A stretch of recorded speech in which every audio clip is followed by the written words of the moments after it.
Glória a Jesus. Continue adorando ao Senhor com o seu dízimo e a sua oferta. Aleluia. O segredo está na adoração. Não importa a circunstância, é adorar. É adorar. Ninguém está vendo, mas você está adorando. Oh, aleluia. Meu Deus, meu Deus, meu Deus.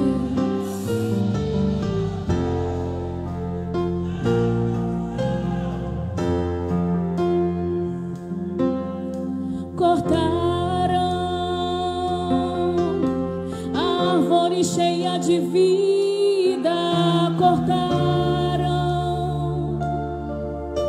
e os frutos que ela produzia acabaram, e chega o diz, acabou a história aqui, mas ainda bem que a resposta vem do céu, e a última palavra quem determina ainda é Deus. Alguém diz só restou raiz, mas Deus diz tem vida aí, e eu vou restituir. Glória a Deus. A esperança para a árvore cortada novamente crescerá ao cheiro das águas, e se caso envelheceu na terra sua raiz, ou se o seu tronco morreu, ouça bem o que Deus diz. Ainda há esperança, a alegria vai chegar, e tudo novamente Ao seu lugar. aleluia. A água já está presente e vai começar a regar. Vai ser tão lindo o testemunho que você irá contar, dizendo: eu fui uma árvore cortada, mas ao cheiro das águas vi Deus minha vida restaurar. Mas ainda bem que a resposta vem do céu, ainda bem, e a última palavra não é da boca de homens, é da boca de Deus. Oh glória! Alguém diz só restou raiz, mas Deus diz tem vida aí. Sabe por quê? E eu vou restituir, porque Ele é mestre em restituir. A esperança para a árvore cortada novamente crescerá, e se caso envelheceu na terra sua raiz, ou se o seu tronco morreu, ouça bem o que Deus diz. Ainda há esperança, a alegria vai chegar, e tudo novamente Irá voltar ao seu lugar. é que a água está presente e vai começar a regar. Vai ser tão lindo o testemunho que você irá contar.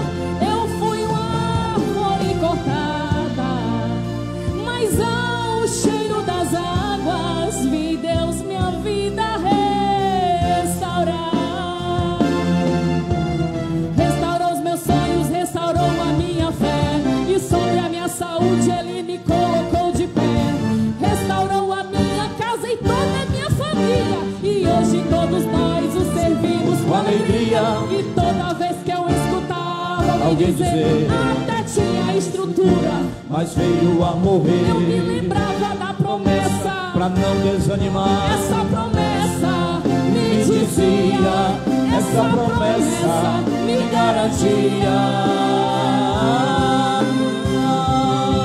que ainda há esperança para a árvore cortada novamente crescerá ao cheiro das águas. E se caso envelhecer Na terra sua raiz, ou se o seu tronco morrer, ouça a voz de Deus que diz: ainda há esperança. a alegria vai chegar E tudo novamente irá voltar ao seu lugar. A água já está presente e vai começar a regar. vai ser tão lindo o testemunho, Que você irá contar, dizendo: eu fui uma árvore cortada, mas ao cheiro das águas vi Deus minha vida restaurar. Você crê? Eu fui uma árvore cortada, mas ao cheiro das águas na minha saúde Deus tocar. Eu fui uma árvore cortada, mas ao cheiro das águas vi meu ministério Deus levantar. Ele vai levantar, vai levantar, vai levantar. Eu fui uma árvore cortada, mas ao cheiro das águas, é o cheiro das águas, vi minha família Deus salvar.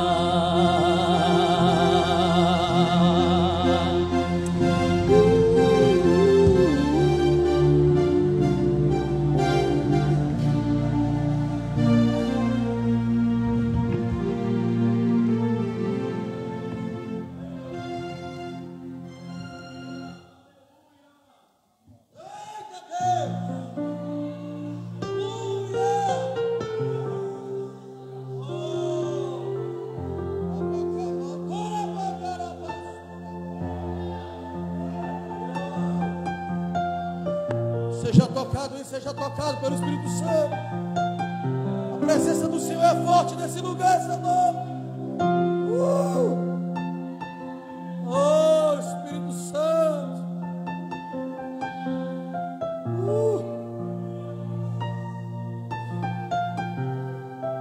Obrigado, Espírito Santo. Obrigado, Espírito Santo.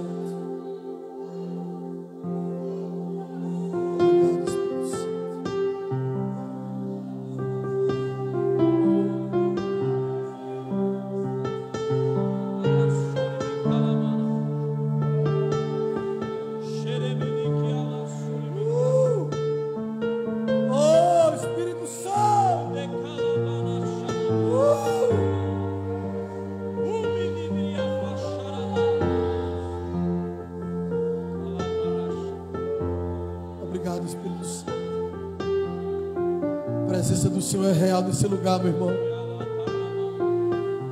Oh, eu queria que você sentisse o mesmo que eu estou sentindo nesse lugar aqui.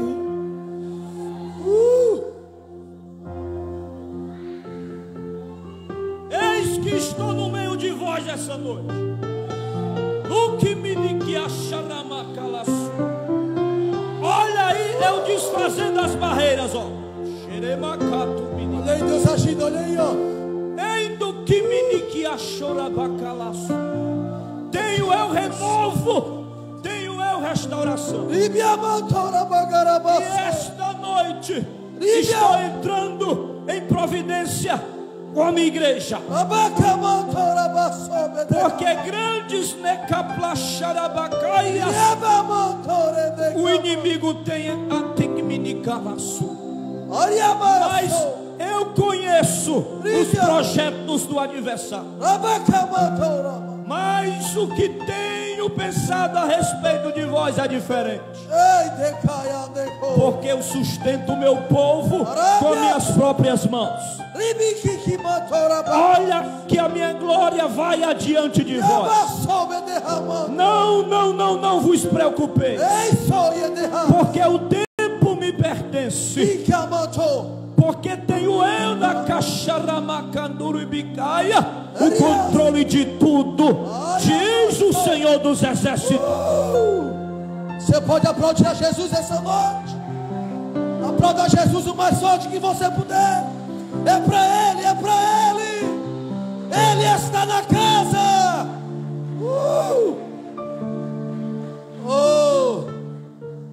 Obrigado, Jesus, pela tua presença. Essa noite é uma noite diferente, Jesus. O Senhor está aqui pairado nesse lugar de forma gloriosa, Senhor. Queremos nessa noite te agradecer, Senhor. Obrigado pela tua presença. Obrigado pela dádiva de mais uma noite estar na tua casa, na tua presença, Senhor. E temos a liberdade de te adorar, Espírito Santo, em alegria e em verdade. Obrigado, Senhor, por também ter o privilégio, a honra de ofertar na tua casa, de trazer ao teu altar todos os nossos dízimos e as nossas ofertas. Nos dá graça, sabedoria, para investirmos mais e mais no teu reino, para vermos a expansão da tua glória nessa terra.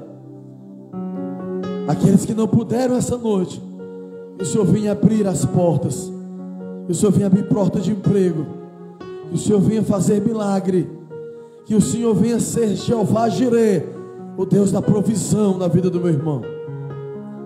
Nos dá sabedoria para investirmos no teu reino, na tua casa, até que o Senhor venha.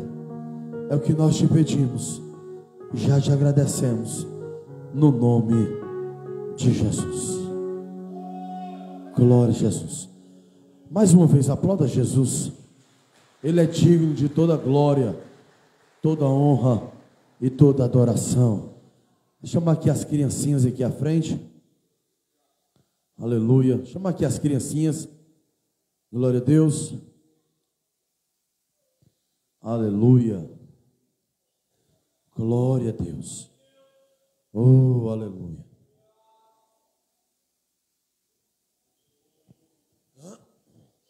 Meu Deus.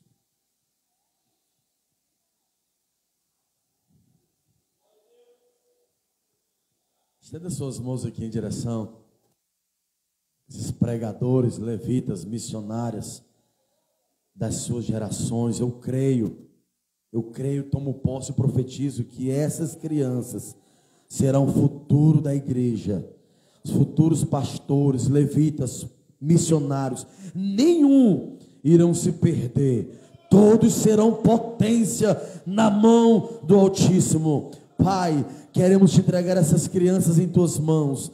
Queremos te pedir a tua bênção, ainda desde os recém-nascidos que ainda não também podem estar aqui, que essas crianças, Pai, possam ser cheias do teu poder, cheias do teu Espírito, cheias do teu conhecimento, cheias, Pai, da tua presença, para que quando elas estiverem maiores, elas possam, Senhor, ser usadas por ti de forma gloriosa nessa geração. Também te pedimos uma bênção especial sobre as professoras, sobre as voluntárias que fazem, Pai, essa obra com amor, com dedicação. Que o Senhor as recompense, trazendo do alto, Senhor, a direção, a sabedoria, a graça, a revelação da tua palavra. Usa elas, conduz conforme o teu Espírito Santo, em nome de Jesus, e amém. Glória a Deus. Queremos nessa noite apresentar alguns visitantes que estão nos dando a honra de nos visitar essa noite. Está conosco essa noite a irmã Gerlândia, o irmão Nicolas e Bianca, lá da igreja Bela Vista. Os irmãos, levante a mão, por gentileza, estão ali atrás. Também está conosco a irmã Rayane, Renara, né? Também estão ali, levante as mãos, os irmãos que... Também está conosco Kaique, Adail, Vládia, João Guilherme, e também Terezinha, Netinha, Samuel, Kessia e Josélia, lá do Templo Central de São Gonçalo. Eita, glória a Deus, levante a mão. Se a igreja recebe os visitantes com alegria e amor nessa noite, como é que a igreja diz? Em nome de Jesus, e voltem sempre. Fique à vontade, meus irmãos, para juntos adorarmos a Deus. Este lugar não é outro senão a casa do Altíssimo.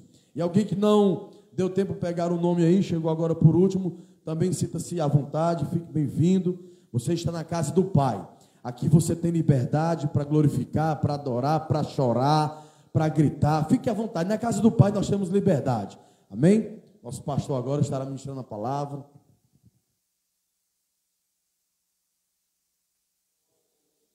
Glória a Deus. Quantos já sentiram a presença de Deus aí, irmão? A unção de Deus está nesse lugar. A Bíblia diz: o que fareis, irmãos, quando vos ajuntardes? Uns têm cânticos, outros têm revelação, outros têm interpretação. Estava até assim, meio cansado, o corpo, a garganta, porque hoje é a terceira noite consecutiva que eu prego, mas depois desse louvor aí final eu me renovei. Deus renovou minhas forças. Eu acho que eu vou dar uns pulos hoje aqui. Aleluia. Abra sua Bíblia aí, por favor, em Apocalipse, capítulo 20. Nós estamos nesta série que eu comecei, mas não sei quando é que eu vou terminar. Sei que a gente começou. Continuando aqui. É a série Final dos Tempos e o Tempo do Fim, onde nós falamos relacionado às coisas escatológicas que em breve hão de acontecer, das profecias, dos sinais proféticos. E Deus tem nos edificado muito nestes estudos. Quem achou Apocalipse, diga amém. Capítulo 20. Vamos ler a partir do versículo de número 1. A gente lê até o versículo 10. Então vi descer do céu um anjo, tinha na mão a chave do abismo e uma grande corrente. Ele segurou o dragão, a antiga serpente, que é o diabo, Satanás, e o prendeu por 1000 anos. Lançou-o no abismo, fechou-o e pôs o selo sobre ele, para que não mais enganasse as nações até se completarem os 1000 anos. Depois disto, é necessário que ele esteja solto pouco tempo. Vi também tronos, e nestes sentaram-se aqueles aos quais foi dada a autoridade de julgar.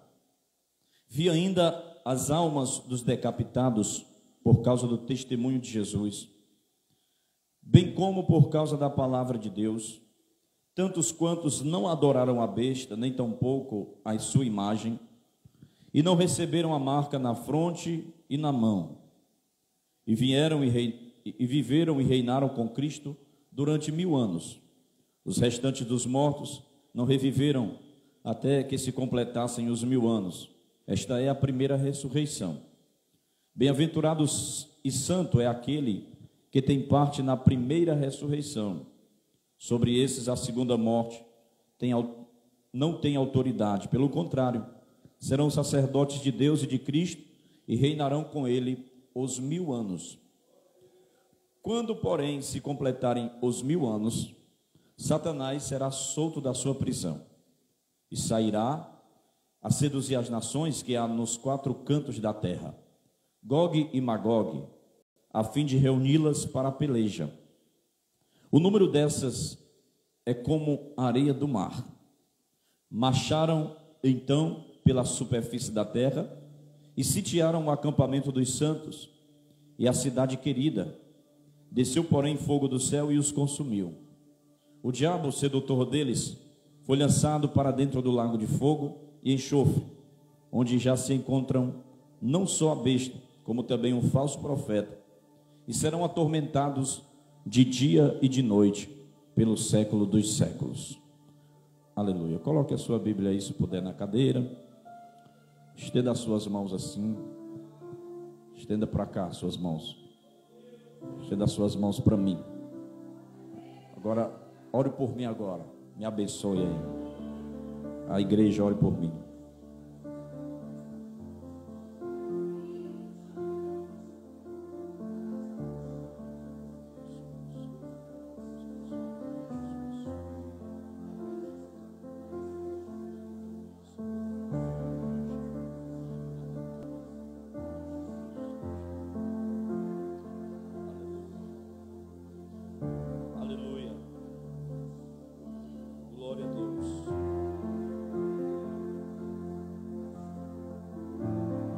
glória a Deus.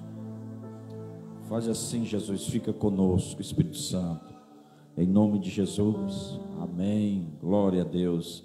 Obrigado. Pode sentar glorificando o nome do Senhor. Aleluia. Irmãos, nós vimos no domingo passado algo a respeito do milênio. Nós vimos que o milênio ele ocorrerá na terra, que Jesus reinará sobre todas as nações. Nós temos neste milênio algumas classes de povos que vão participar desse milênio. Haverá 2 grupos de povos distintos no milênio. A primeira classe que vai reinar no milênio são os crentes glorificados, que consistem dos salvos do Antigo Testamento e dos do Novo Testamento, ou seja, a igreja, e dos oriundos da tribulação. Então, quem reinará neste milênio são os santos do Antigo Testamento, os santos do Novo Testamento e a igreja, e os oriundos que vão vir da grande tribulação. Eles vão estar no estado glorificado. Salvos estarão nesse estado, no estado glorificado. Eles estarão na terra. Eles não estarão, na verdade, limitados apenas à terra. Eles terão constante privilégio de acesso ao trono do Pai, no céu, onde estiveram antes da ressurreição. Na terra, eles estiveram antes de morrer, ou antes de serem trasladados no arrebatamento. Então, os seus corpos ressurretos, eles não estarão limitados pelas coisas físicas, como as coisas mortais. Serão como os anjos, por terem corpos espirituais.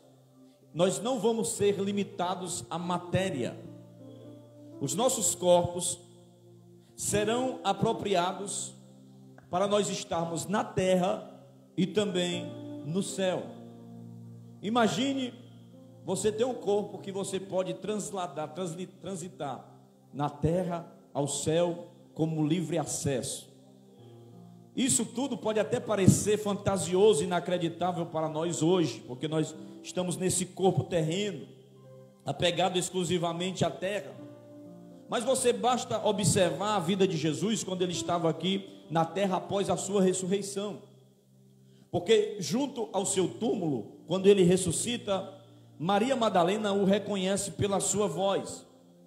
E estando entre os homens, o seu corpo, ele era tão semelhante ao de um homem comum, que 2 dos seus discípulos no caminho de Emaús, eles não estranharam, eles não viram nada demais até o momento em que o Senhor, ele desaparece entre eles. Era como se ele fosse um viajante. Maria Madalena confunde ele como com um jardineiro. E estes homens no caminho de Emaús confundem ele com um viajante, com um turista. Só que nesse corpo ressurreto, ele entra e sai com portas fechadas. E ele mesmo diz que ele não é um fantasma, mas ele entra sem que a porta seja aberta ou seja fechada. Tanto faz ter aberto ou fechado, ele atravessa, ele entra. Se você observar comigo em João, capítulo 2, versículo 20, por favor. Perdão, João capítulo 20, versículo 19. João capítulo 20, versículo 19. Quem achou diz amém. João capítulo 20, versículo 19. Quem achou diz amém. Olha o que diz aí. Ao cair da tarde daquele dia, o primeiro da semana, trancadas as portas da casa onde estavam os discípulos com medo dos judeus, veio Jesus, pôs-se no meio e disse-lhes: paz seja convosco. E dizendo isto, lhes mostrou as mãos e o lado. Alegraram-se, portanto, os discípulos, ao verem o Senhor. Disse-lhe, pois, Jesus outra vez: Pai seja convosco, assim como o Pai me enviou, eu também vos envio. E havendo dito isto, soprou sobre eles e disse-lhes: recebei o Espírito Santo. Agora vem aqui comigo para Lucas. Volte aí para Lucas capítulo 24, versículo de número 30. Lucas 24. Glória a Deus. Quem achou diz amém. Olha o que diz o versículo 30 do capítulo 24 de Lucas. E aconteceu 36, Lucas 24, 36. Falavam ainda estas coisas, quando Jesus apareceu no meio deles, e lhes disse: Pai seja convosco. Eles, porém, surpresos e atemorizados, acreditavam estarem vendo o Espírito. Mas ele lhes disse: por que estáis perturbados? Por que sobe em dúvida ao vosso coração? Vede as minhas mãos e os meus pés, que eu sou o mesmo. Apalpai-me e verificai, porque um espírito não tem carne nem ossos, como vedes que eu tenho. Dizendo isto, mostrou-lhes as mãos e os pés. E por não acreditarem eles ainda, por causa da alegria e estando admirados, Jesus lhe disse: tendes aqui alguma coisa que comer? Então lhes apresentaram um peixe, um pedaço de peixe assado e um favo de mel, e ele comeu na presença deles. Olha só, com esse corpo ele entra e sai, as portas fechadas, e com este corpo ele ainda se alimenta. Aleluia. E no versículo 30 aqui diz assim, ó: e aconteceu que quando estavam à mesa, tomando ele o pão, abençoou e tendo partido lhes deu. Então lhes abriram os olhos e o reconheceram, mas ele desapareceu da presença deles. E disseram um ao outro: porventura não ardia o coração quando ele pelo caminho nos falava, quando nos expunha as escrituras? Veja, no versículo 31, a Bíblia diz que ele desaparece da presença deles. Então ele tem um corpo ressuscitado, um corpo que é como se fosse de um homem comum, que eles nem perceberam que era Cristo. Ele atravessa, ele entra em locais que estão fechados, e também ele se alimenta, mas ele também aparece e desaparece, aparece e desaparece. Aleluia. O que é importante nós observarmos aqui é que o nosso corpo também será como o de Cristo. Aleluia. Nós não vamos estar fadados a esta matéria, a este campo físico, dessa atmosfera do nosso mundo. Não, nós vamos ter essa liberdade neste milênio. A gente vai ter liberdade para estar na terra, para estar no trono de Deus, no céu, só desfrutando da glória de Deus. E para você pensar que eu não estou doidando, inventando coisa, abra a sua Bíblia aí em Filipenses, por favor, capítulo 3. Filipenses capítulo 3. Aleluia. Estou dando a introdução. Eu quero chegar lá na frente, na soltura de Satanás. Filipenses capítulo 3, versículo 21.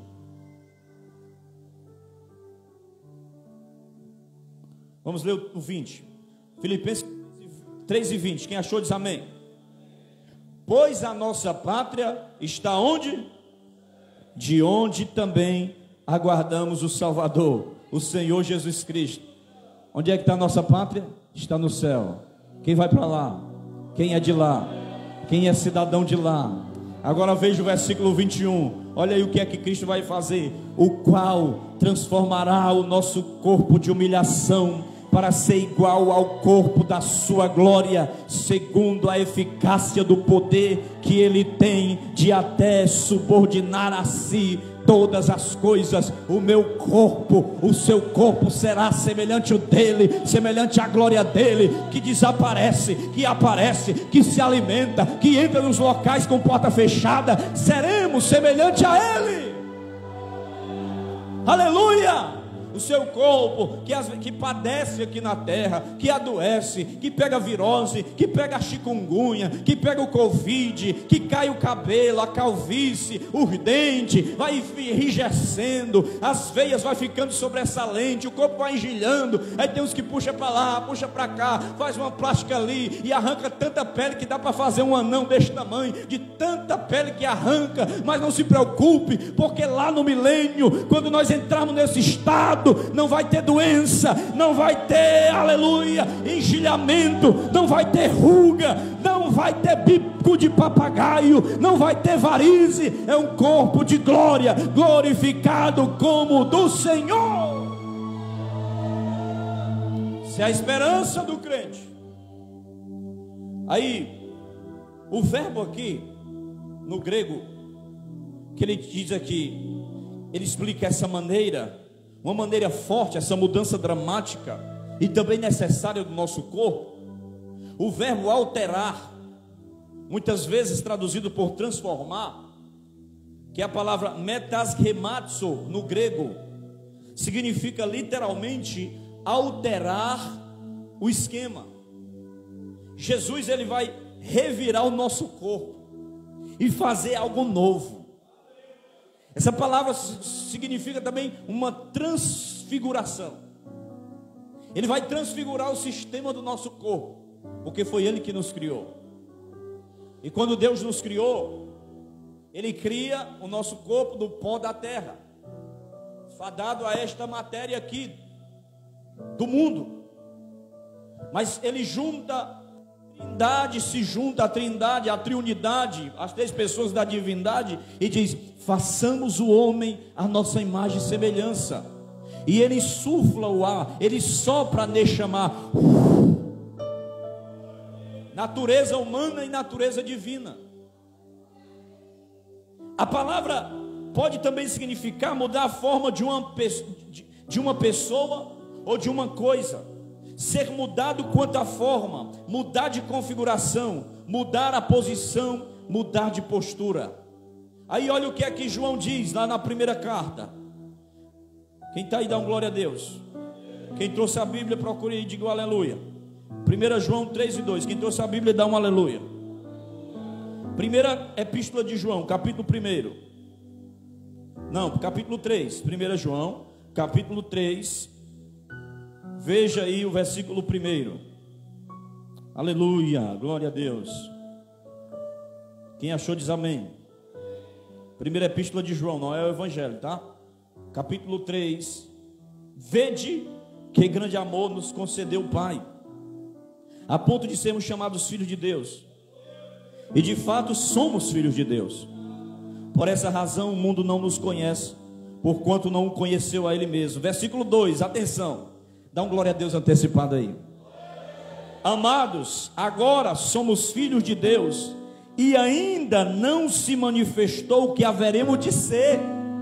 Ainda não se manifestou o que realmente haveremos de ser. Sabemos que quando Ele se manifestar, seremos semelhantes a Ele, ao corpo dEle, à natureza dEle, porque haveremos de vê-lo assim como Ele é. Quem tem essa esperança, levanta a sua mão, glorifique ao nome do Senhor. Eu vejo o Senhor pela fé, mas um dia eu verei assim como Ele é. Quando eu adentrar aos portais celestiais, eu serei semelhante a Ele. Muitas pessoas desejam ver alguém famoso, muitas pessoas desejam ver até mesmo a figura do presidente. Se ele passar e apertar a minha mão, muitos querem ver alguém que é fã. Eu sou fã de fulano, eu sou fã de Beltrano, aí eu sigo ele no Instagram, aí eu acompanho toda live, aí eu acompanho todo show, aí não sei mais o que. Mas o desejo do crente ardente, veemente, é ver ele com os nossos olhos. Oh, aleluia! Isto é um privilégio, irmão. Nós seremos como Ele é, e como Ele é, nós o veremos. O maior desejo do crente é ver Deus, é ver Jesus. Primeira classe de povos é exatamente este, que será glorificado os santos do Antigo Testamento, os santos do Novo Testamento e os que vieram da grande tribulação, que escaparam da grande tribulação. E a segunda classe de povos, que estará também no milênio, será os povos naturais, em estado físico normal, vivendo na terra, a saber, os judeus salvos da grande tribulação, os gentios poupados do julgamento das nações e o povo nascido durante o período do milênio, porque vai nascer menino, viu, irmão? No milênio também vai ser é porque às vezes a gente pensa nas coisas celestiais como se fosse fantasma, né? Fantasminha, bota a mão assim e atravessa. Não, no milênio é o reino de Deus, e nesse reino você vai se alimentar, nesse reino, só que é diferente do reino daqui, porque nesse reino aqui, no reino atmosférico do homem, como eu falei, tem pobreza, tem conflito, tem violência, tem enfermidade, mas lá não, seu corpo vai ser diferente, você vai poder comer à vontade, não vai engordar, não vai ter obesidade, aleluia, vai ser um reino de paz, e a Bíblia diz que vai ser tanto menino que as praças vão ficar cheias de meninos e de meninas brincando nas praças. Então nós vimos a respeito um pouco do milênio, eu queria só dar essa pincelada aqui, mas nós vimos o templo milenar que será construído, alguns sacrifícios e ofertas que também serão restauradas nesse período por Israel, com a participação dos gentios. Os judeus possuirão a terra prometida. A santa cidade de Jerusalém celestial, ela vai descer e pairar nas alturas sobre Jerusalém. Depois eu vou trazer uma mensagem só sobre isso, sobre a Jerusalém celestial. Meu Deus, eu estava aqui, lá em casa, vendo, estudando e me deliciando aqui, porque é forte demais. Essa nova Jerusalém, ela vai descer, e ela vai pairar sobre a Jerusalém terrena. E a Bíblia diz que aonde a sombra da Jerusalém tocar, a glória do Senhor estará pairando sobre a Jerusalém. Nós veremos também aqui a igreja, ela estará glorificada com Cristo. O conhecimento de Deus será universal. No milênio, a impiedade, a incredulidade, a rebelião não serão toleradas como no tempo da graça. Porque aqui as pessoas blasfemam. No nosso período, nesta dispensação que vivemos, pessoas blasfemam contra Deus, as pessoas escarnecem de Deus, e muitas vezes escandalizam o Evangelho. Mas no milênio não vai ser tolerado rebelião, não vai ser tolerado rebeldia, porque Isaías 60 versículo 12 e Zacarias 14 17 deixa bem claro isto, e Apocalipse 19 15 diz que ele vem, mas ele vem para reger as nações com vara de ferro, com cetro de ferro. E essa referência aí de cetro de ferro é porque o reino dele vai ser um reino teocrático, porque na primeira vinda ele vem como um servo, na segunda vinda ele vem como rei. Na primeira vinda ele veio no jumentinho, um animal de paz, mas na segunda vinda ele vem no cavalo branco, um animal de guerra. Na primeira vinda ele veio para ser açoitado, mas na segunda vinda ele vem para reger as nações com vara de ferro. Na primeira vinda ele vem como cordeiro, como parente remidor, mas na segunda vinda ele vem como leão, parente vingador, o leão da tribo de Judá. Haverá muita fertilidade, que plantar vai nascer. Zacarias 8:5, como eu falei, diz que as praças se encherão de meninos e meninas que nelas brincarão. Zacarias 8:5. Se quiser depois, marquei para você ler na sua casa. É interessante que ele deixa bem claro, né? Distingue o gênero, né? Meninos e meninas. Glória a Deus. No final da execução do plano de Deus para este mundo, ocorre 3 grandes conflitos de guerra. Agora nós vamos entrar aqui.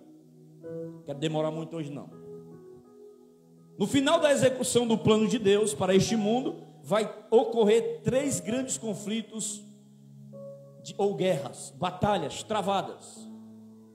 Porque a Bíblia diz assim, ó, bem-aventurado o que vem na primeira ressurreição, porque haverá uma segunda ressurreição. E quando aqueles que forem ressuscitados na primeira ressurreição, eles vão participar do milênio com Cristo. É aquilo que Paulo diz assim, que os que morreram em Cristo, eles ressuscitarão primeiro. E os que ficarem vivos, ele até se incluiu, porque Paulo, ele cria que Jesus voltaria na época dele. Ele diz, nós que ficarmos vivos, porque eu quero estar vivo quando ele vier, nós seremos arrebatados. E nós vamos encontrar as duas multidões, os vivos e os ressuscitados lá em cima, com Jesus nos ares. Aí, depois que passa essa primeira ressurreição, para que aconteça a outra ressurreição dos ímpios, se passará 1000 anos. Porque o que vem na primeira ressurreição, eles reinam com Cristo. Mas o que vem na segunda ressurreição, eles vão ser julgados. Quando chegar em Apocalipse 20, mais na frente. Então, 3 conflitos de guerra. O primeiro conflito de guerra que vai acontecer é o de Ezequiel, capítulo 38 e o capítulo 39 inteiro. Depois, se você quiser se deter, leia na sua casa. Mas é um bloco de nação que lá é chamado de Gog e Magog. Ele é chefiado por um país, por uma nação que vem arrastando um bloco de nações. E alguns escatólogos, até então, eles imaginam que seja liderado pela Rússia, né? Eles denominam que é a Rússia que vai estar liderando este bloco de nação. Talvez sim e talvez não, né? Eu não vou arriscar e dizer exatamente que país é, mas depois de muitos estudos e tal, alguns tentam provar que esse bloco vem de lá, vem do símbolo do urso, que é a Rússia, e invade Israel no início da tribulação, ou pouco antes. E quando isso acontecer, que ele vier com escudos e rodelas, vestido bizarramente, como diz o profeta, eles vêm em marcha para atacar Israel e tirar o despojo do Mar Morto. Porque no Mar Morto existe muitas riquezas nas profundidades dele em Israel. Foi encontrado em alguns anos atrás uns minerais que eram bilhões de dólares avaliados por especialistas. Então, Israel é um povo abençoado por Deus. Deus disse que se Israel obedecesse, comeria o melhor dessa terra.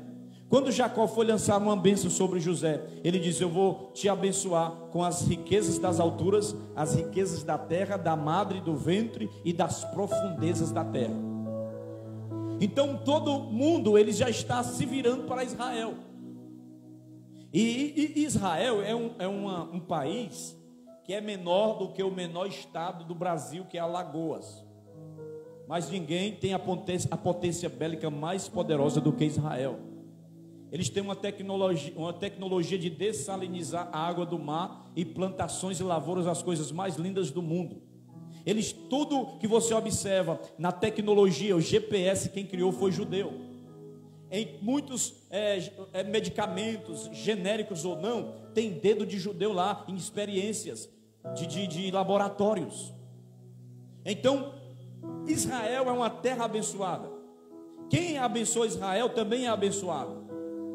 Quando Donald Trump estava nos Estados Unidos, ele fez aliança com Israel. E foi uma nação que prosperou ainda mais. Mas quando ele saiu agora e o Biden assumiu, eles romperam as alianças com Israel e está começando o negócio a ficar muito difícil por lá. Brasil da mesma forma. Então todas as pessoas que fazem aliança com Israel e amam o povo judeu, também é abençoado, porque a promessa de Deus para Abraão é o quê? Abençoarei os que te abençoarem. E eles vão encurralar Israel, mas a Bíblia diz que o Senhor vem e intervém de maneira sobrenatural a favor de Israel, e os atacantes serão totalmente destruídos, porque Deus é por aquela nação. E a tecnologia que eles têm é de que os radares, quando a Palestina, lá a Jordânia, manda muitos mísseis, aquela tecnologia vai detectando que vem míssil e ele lança o míssil, automaticamente destrói o outro no ar. E teve algo muito interessante que eu cheguei a dar glória a Deus. Os palestinos, eles enviaram um míssil, Júnior. O bicho foi. Irmão, quando ele chegou no meio do céu para atingir lá a cidade, uma das cidades de Israel, ele deu meia volta e voltou e caiu de volta lá nos árabes. Como é que explica isso? O míssil vai no ar e é filmado. Ele vem dar uma curva e volta. Aleluia. Porque assim é o povo de Deus, irmão. Pode até lançar alguma coisa contra ti, pode até preparar uma cova, mas eles mesmos vão cair dentro dela. Segundo, primeiro conflito, Gog e Magog, Ezequiel 38 e 39. Segundo conflito armado é o de Joel 3, versículos 9 e 12. Também Zacarias 14 e 1. Apocalipse 16, 13 a 16, 19, 11 a 21. Todas estas referências falam de um conflito armado, de um grande batalhão. Agora, este aqui não é chefiado por um bloco de nação. Este conflito aqui, ele é chefiado pelo anticristo. O anticristo, ele vem chefiando todas as nações do mundo, avançando para exterminar Israel contra Deus. O Senhor Jesus, então, é que vai descerá do céu e destruirá todos os exércitos que vão atacar Israel. O anticristo e o seu falso profeta serão lançados vivos no lago de fogo e enxofre. E quando o anticristo, o falso profeta, vão ser lançados no lago de fogo, Cristo salva Israel do anticristo, juntamente com a igreja. Mas o diabo, ele não lança no lago de fogo ainda. Um anjo pega uma corrente, amarra ele e joga dentro de um poço profundo, de um abismo, e tampa, e sela, e ele fica lá, aprisionado por 1000 anos. Passa o primeiro conflito, o segundo conflito, aí vem o terceiro conflito. E este terceiro conflito é esse que nós lemos aqui, de Apocalipse, capítulo 20, versículo 7 até o versículo 10. Observe aí, vamos lá de novo, Apocalipse capítulo 20, versículo 7. Quem está comigo no culto, dá uma glória a Deus. Olha o que diz. Quem achou diz amém. Apocalipse 27. Quando, porém, se completarem os 1000 anos, olha aí, os 1000 anos do milênio. Já expliquei que essa palavra milênio significa 1000 anos. Nós vamos ver ela 1000 anos no versículo 2. Nós vamos ver a expressão 1000 anos também no versículo 4, lá no final. Nós vamos ver a expressão 1000 anos no versículo 5. Nós vamos ver a expressão 1000 anos no versículo 6. E agora no versículo 7. Quando, porém, se completarem os 1000 anos, Satanás será solto da sua prisão. Então ele sairá, ele vai enganar, ele vai subverter as nações contra Deus, e sairá a seduzir as nações que há nos 4 cantos da terra, diz o texto. Então o Todo-Poderoso aí, ele derramará fogo do céu e consumirá a todos. E Satanás será então lançado no lugar definitivo. Qual é esse lugar definitivo? Lago de fogo e enxofre. E isso ocorrerá no final do milênio. Olha o que diz: sairá a seduzir as nações que há nos 4 cantos da terra, Gog e Magog, a fim de reuni-las para a peleja. O número dessas é como a areia do mar. Marcharão então pela superfície da terra e sairão ao acampamento dos santos e a cidade querida, que é Jerusalém. Desceu, porém, fogo do céu e os consumiu. Vejam isso. Nesse período aqui eles terão oportunidade de escolha também. Os que estarão aqui na terra, eles terão oportunidade de obedecer ou a Deus ou ao diabo. Porque desde o princípio da história humana é assim. Vai acontecer outra vez. A escolha é do homem.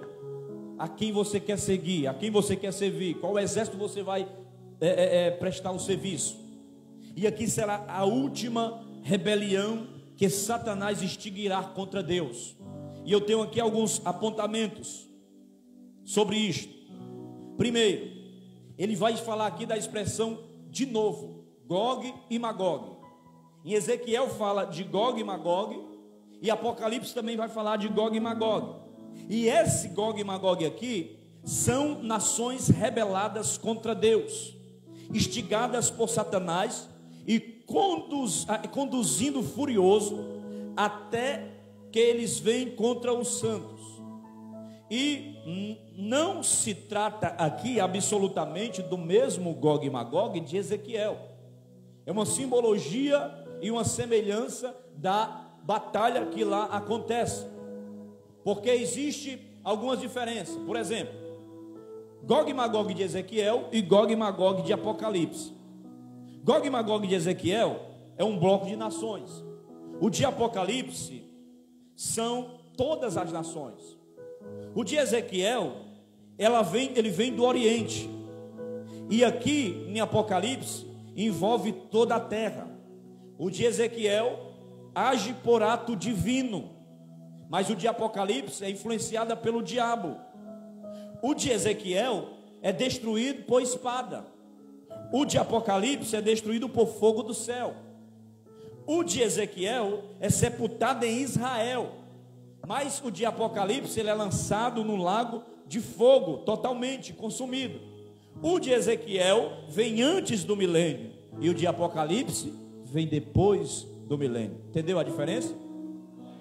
Então é evidente que em Apocalipse 20 a expressão aqui Gog e Magog é empregado simbolicamente representando os últimos inimigos de Deus e do seu povo.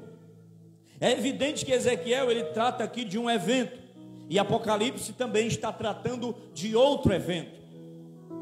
2. Por que é que Satanás ele será solto após o milênio? Nós vamos ver algo a respeito disso, dessa liberdade dele.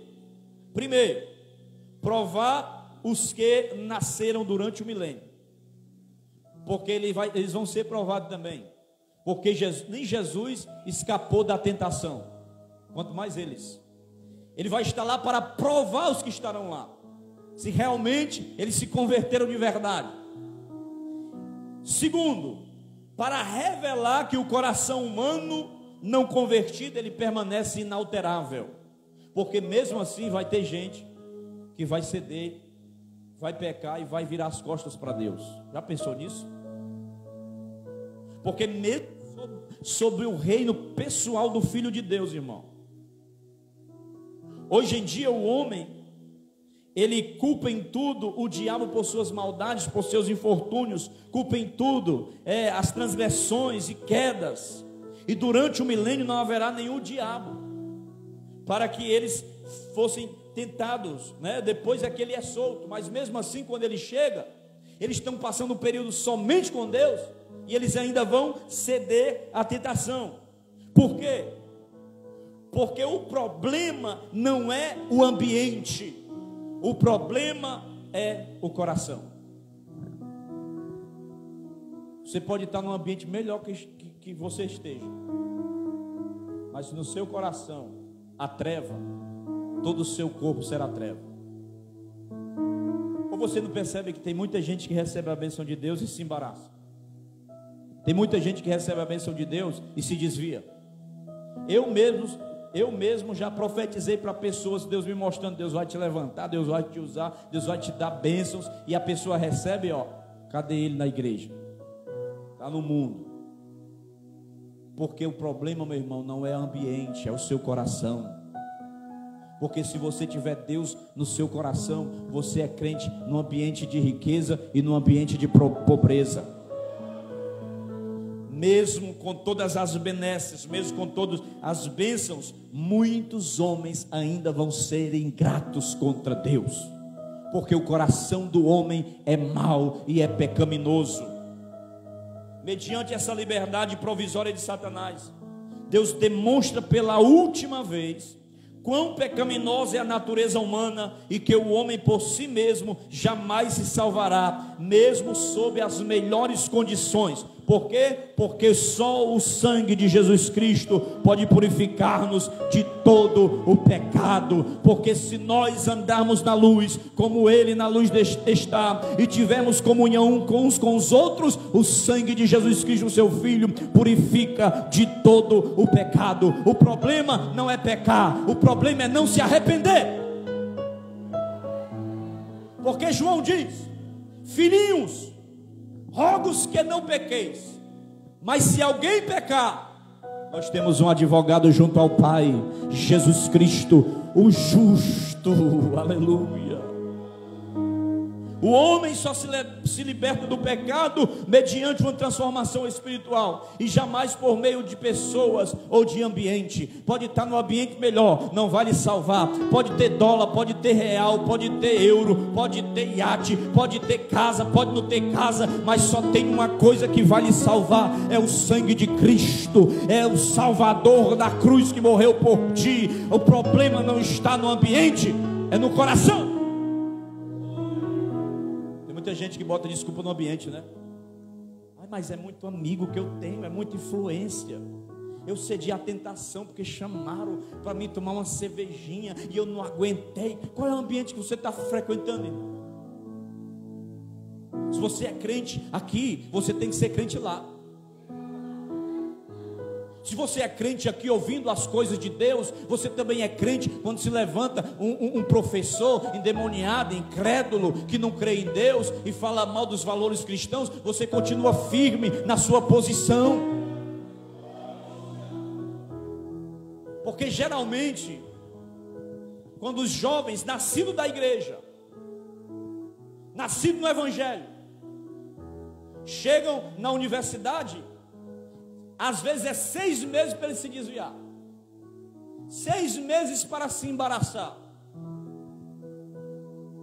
Eu estava ouvindo um pastor que ele disse que em 1990, eu acho, 95, ele fez parte ele estudou na UFC, não foi?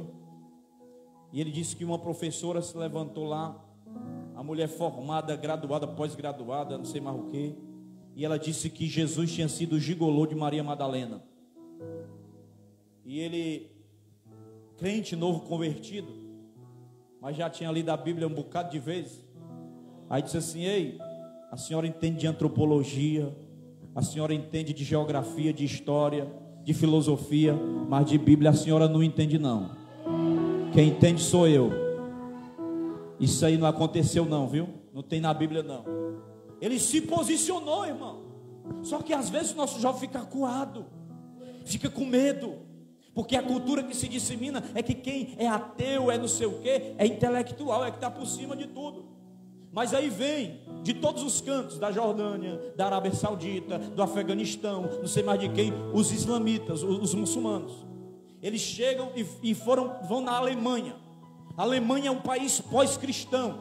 Presta atenção nisso. A Alemanha é um país pós-cristão. Nós comemoramos mais de 500 anos da reforma protestante no Brasil e no mundo, mas a Alemanha não teve o que comemorar. Sabe por quê? Porque lá onde tinha os grandes avivamentos, as igrejas, não é mais igrejas, são bares, são casas de show, é só a fachada. Na Escócia, em Edimburgo, o pastor veio passando e foi ver onde era o templo histórico que estava lá na história da igreja. Era um bar. A Alemanha é um país pós-cristão e às vezes a gente diz assim: não, ninguém pode deter a igreja. É verdade. Mas uma geração pode afundar a igreja em um país. Se o nosso ensino não for repassado corretamente para os nossos filhos, não vai ter igreja amanhã.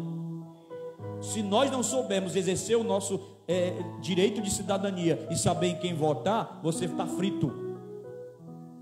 Porque já estão quebrando na Nicarágua, já estão prendendo padres, bispos, já estão quebrando cruz que lembra o cristianismo, já estão desmanchando capela em aeroporto. Na Venezuela, povo come cachorro, porque é um jugo tão infeliz em cima do povo por causa do socialismo, que tem um nome bonito, socialismo, mas é comunismo. E eles querem que você fique refém disto. E pastor e crente só tem que fazer culto dentro da igreja, nada de fora de demonstrar sua fé. E ainda é um homem lá fora, um soldado com uma metralhadora deste tamanho, escutando o que o pastor diz. E antes dele pregar no domingo, ele tem que levar o esboço para a polícia da mensagem dele, que é para saber o que é que ele vai pregar. Aí o irmão, esse pastor lá de Fortaleza, que ele é o líder de missões do estado do Ceará, das Assembleias de Deus, eu ouvindo a história dele, ele foi para Venezuela com os missionários. E na Venezuela é 50 centavos o litro de gasolina. 50 para nós, 50 centavos. Rapaz, eita, 50 centavos, vou encher o tanque aqui. Só que quando ele chegou, a fila era do tamanho do mundo. E quando ele chegou lá, ele disse: enche o tanque. Aí o soldado com a metralhadora disse assim: enche o tanque não, aqui só é 20 litros. Se você quiser colocar mais 20 litros, pega o final da fila. Ele disse que para comprar carne tem que pegar uma fila de 4 horas da manhã até 9 da manhã para comprar desse tantinho de frango. E se chegar lá ainda tiver, porque se não tiver tem que esperar para o outro dia. Porque primeiro eles tiram a sua liberdade de opinião, depois eles tiram totalmente a sua liberdade. Como eu estava falando, os muçulmanos vêm para a Europa estudar nas universidades de lá. Eles passam quase que 10 anos estudando, recebendo doutrinação e gênero, e filosofia, e ateísmo, e ceticismo, e não sei mais o que. Mas eles não se desviam, eles voltam mais muçulmanos do que quando eles entraram. Eles não negam a fé no Alá e nem no Maomé que eles têm. Mas aí vai um cristão, um crente, um menino, nascido da igreja, uma menina, canta no conjunto de crianças, de adolescentes, não sei mais de quê, participa de congresso, quando chega lá, se embaraça, já muda, já bota tatuagem, já pinta os cabelos, já fica... Ei, negócio de pastor não. E aí, coroa, não respeita mais pai, não respeita mais mãe? Que é isso? Os valores sendo quebrados. Paulo diz: sede santa em toda a vossa maneira de viver. Então muitas coisas, irmãos, tem me preocupado nos dias atuais. A gente tem andado por muitos lugares aí, a gente tem visitado colégios aí. Ainda tem, graças a Deus, professores que são uma bênção, que são crentes, que temem ao Senhor, que sabem repassar um conteúdo sem doutrinar aos alunos.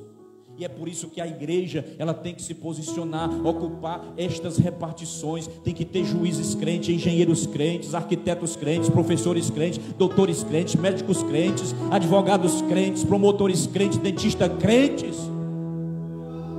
Você que é jovem, o que é que você está fazendo da vida? Só quer saber de namorar? Vai estudar, rapaz. Vai buscar uma formação. Depois você vê isso aí. Deus tem um varão, uma varoa para você. Irmãos, nós devemos estar atentos a isto, porque a Bíblia diz que o espírito do anticristo, ele já está atuando no mundo. E desses países que eu falei aqui do continente da América Latina, só falta alguns países para eles entrarem, para calar a boca de pastor, de igreja, fechar tudo. Paraguai, Uruguai, Equador e Brasil. O resto já está tudo vermelho no comunismo. Nós temos que orar pela nação. Nós temos que orar pela igreja. A questão que eu estou falando aqui eu não sou cabo eleitoral de ninguém. Mas a guerra não é só ideológica.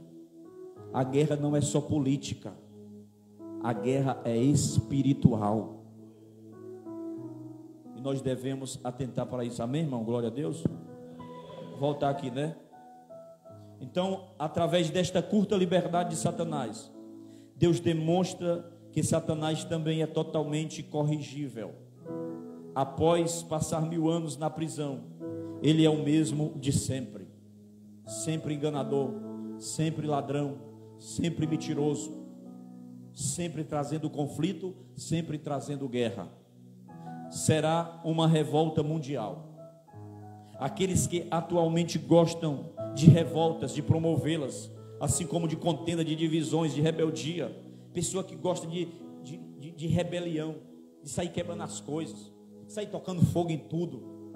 Esses aí são exatamente aqueles que estão envolvidos nessa influência satânica, que não quer trabalhar, só quer quebrar o que é dos outros, bagaçar tudo. Essa última revolta de Satanás será imediatamente neutralizada e será exterminada, porque quando ele começar a vir com a bagaceira, com essas nações aqui, todos contra o povo de Deus, a Bíblia diz que vai descer fogo do céu. Eles vão querer também invadir a cidade santa, a cidade querida, onde diz aqui no versículo de número 9: eles sairão ao acampamento dos santos e a cidade querida, mas desce do céu fogo, aleluia, desceu porém fogo do céu e os consumiu. Mais uma vez Deus dá vitória ao seu povo. Aí tem o julgamento dos anjos decaídos. Estou terminando, viu? Anjos decaídos e livres, que trabalham para o próprio diabo. Eles estão aprisionados. Tem uns que estão aprisionados, outros não. Tem uns que estão reservados nas trevas, nas catóteras, nos abismos, estão acorrentados. Segundo Judas, versículo 6, diz que eles estão lá para o juízo, para o futuro grande dia. E ainda os que serão julgados agora juntamente com o diabo, a quem eles acompanharão, obedecerão e servirão. E a igreja certamente estará associada nesse juízo, porque travou um renhido combate contra o diabo e suas hortes. A igreja também vai participar, porque Paulo diz: não sabeis vós que vocês hão de julgar os anjos? Então nós temos 3 grandes inimigos, ou 4: o pecado, o mundo e o diabo. Mas este inimigo vai ser totalmente destruído pelo Senhor. Este evento marcará o ponto final da liberdade da ação dele. É por isso que o tema da minha mensagem hoje é a exterminação do mal. O mal será exterminado. Os anjos decaídos e os demônios serão pegos, serão lançados no lago de fogo. É o final de sua carreira maligna, e o mal será extirpado para todo sempre. Fica de pé glorificando o nome do Senhor. Aleluia. Nós precisamos a cada dia buscar o Senhor. Nós precisamos a cada dia estar mais perto de Deus. A Bíblia diz: aquele que for sujo, se suje-se mais. Aquele que for santo, purifique-se mais ainda. Essa pandemia chegou aí para revelar muita coisa, para revelar falso crente, para revelar falso pastor, falso líderes.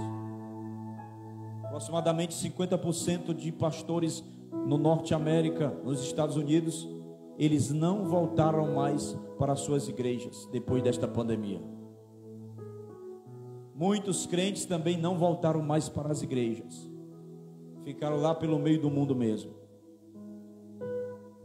Mas os verdadeiros crentes estão firmes.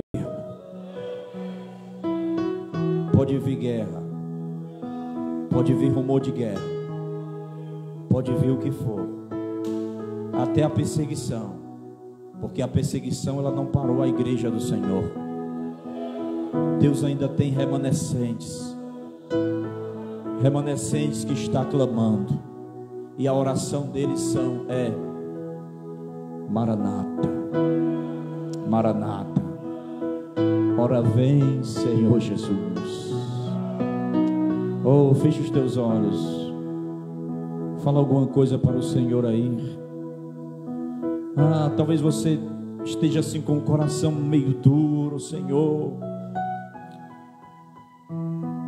estou meio duro, às vezes eu nem choro no culto, eu sinto que as pessoas recebem, mas eu não recebo. Mas faça aí o concerto com Deus agora. Faça uma nova aliança com Deus. Porque Deus nunca quebra a aliança. Somos nós que quebramos. Deus nunca deixou de encontrar-se com Adão no jardim. Ele que se escondeu. Porque mesmo nós permanecendo infiel, Ele permanece fiel àquilo que Ele prometeu. Diga comigo, Senhor. Diga, Senhor, eu sei que eu sou ruim. Eu sei que eu sou pecador. Eu sei que eu sou falho. Mas mesmo assim, eu te amo. Eu te amo. Oh, eu te amo. Me ajuda, Senhor. Me ajuda a ser uma pessoa melhor, a ser um crente melhor. Oh, Senhor, aí está o teu povo. Aí está a tua igreja. Nos dá as armas necessárias para vencer nesta última hora. Quando a trombeta tocar, que nós possamos escutar. Que nós possamos, Senhor, estar com o ouvido afinado no diapasão do Espírito. Quando bradar da trombeta, nós escutarmos o nosso nome.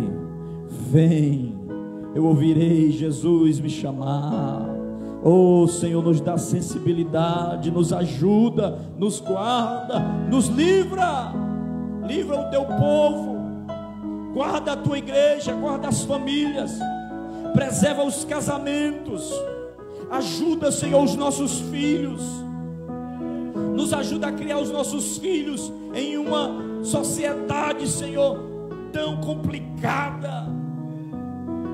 Que a tua palavra seja o nosso alimento. Que a tua palavra nos destine ao caminho da glória. No nome de Jesus. Aplauda Jesus.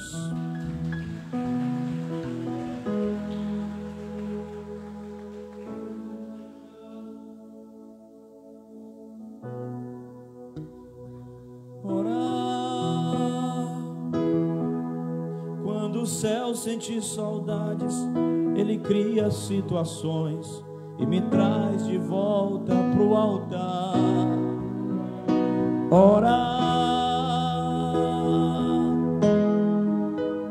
Quando vem o furacão e me deixa sem ação, já sei, Ele está me convidando a orar. Você sabe que quando a gente passa por prova, por luta, é o convite de Deus, nos chamando para orar, nos chamando para ficar mais perto dEle. Quando a madre fechar e penina irritar, não é o resto? Aleluia, glória a Deus. Já sei, Deus está me convidando a orar. Quando o rei sonhar e nem ele lembrar, e do nada do palácio Daniel manda me chamar para falar para ele o sonho e ainda interpretar. Já sei, Deus está me convidando a orar. Orar. Quando vem o furacão e me deixa sem ação, já sei, diga, Deus está me convidando para orar. Aplauda Jesus mais uma vez aí. Aleluia, vamos para casa. Quem entendeu a mensagem aí, dá um glória a Deus. Tem continuidade, né? Mas não nesse domingo, talvez no outro. Ai não, o outro é missões. Lembrando os irmãos, a outra é ceia, mas o outro é missões. Programação das semanas, oração da madrugada de 5 às 6, de segunda a sexta. Segunda a sexta nós estamos aqui orando ao Senhor. 5 da manhã às 6, é 1 hora.